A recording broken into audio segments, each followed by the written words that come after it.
Kisah tentang Perang Padri. Perang Padri adalah perang yang berkecamuk di tanah Minangkabau selama lebih dari 30 tahun. Perang ini melibatkan tiga pihak, yaitu kaum Padri, kaum adat, dan Belanda. Kaum Padri adalah kelompok Muslim yang ingin membersihkan ajaran Islam dari pengaruh adat dan budaya lokal. Mereka menganggap bahwa adat Minangkabau bertentangan dengan Islam dan harus dihapuskan. Kaum adat adalah kelompok yang ingin mempertahankan tradisi dan kebudayaan Minangkabau. Mereka menolak perubahan yang dibawa oleh kaum Padri dan menganggap mereka sebagai pengganggu. Belanda adalah penjajah yang ingin menguasai Sumatera Barat dan memanfaatkan sumber daya alamnya. Mereka mencampuri urusan dalam negeri Minangkabau dan bersekutu dengan kaum adat untuk melawan kaum Padri. Salah satu tokoh terkenal dari perang ini adalah Tuanku Imam Bonjol, yang merupakan pemimpin kaum Padri. Ia lahir pada tahun 1772 di Bonjol, Pasaman. Ia belajar agama Islam dari ulama-ulama Padri, seperti Haji Miskin, Haji Piobang, dan Haji Sumanik. Ia juga belajar ilmu perang dan strategi militer dari Pangeran Nanta Setia, seorang keturunan Raja Pagaruyung. Ia menjadi seorang pemimpin yang berwibawa, berani, dan berani. Ia memimpin perlawanan kaum Padri melawan kaum adat dan Belanda dengan semangat jihad. Perang Padri dimulai pada tahun 1803, ketika kaum Padri menyerang Nagari Kototuo, tempat tinggal Datuk Suri Dirajo, seorang pemimpin adat.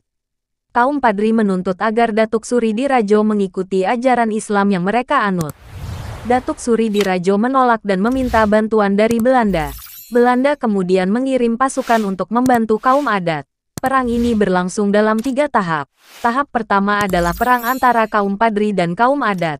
Tahap kedua adalah perang antara kaum Padri dan kaum adat bersama Belanda. Tahap ketiga adalah perang antara kaum Padri dan kaum adat melawan Belanda. Tuanku Imam Bonjol berperan penting dalam perang ini. Ia berhasil mengalahkan pasukan Belanda dan adat di beberapa tempat, seperti Lubuk Sikaping, Rao, Muara Sipongi, dan Bonjol. Ia juga berhasil mempertahankan bentengnya di Bonjol, yang menjadi pusat perlawanan kaum Padri. Ia menghadapi serangan-serangan dari Belanda dan adat yang berusaha merebut bentengnya. Ia bertahan dengan gigih dan tidak pernah menyerah.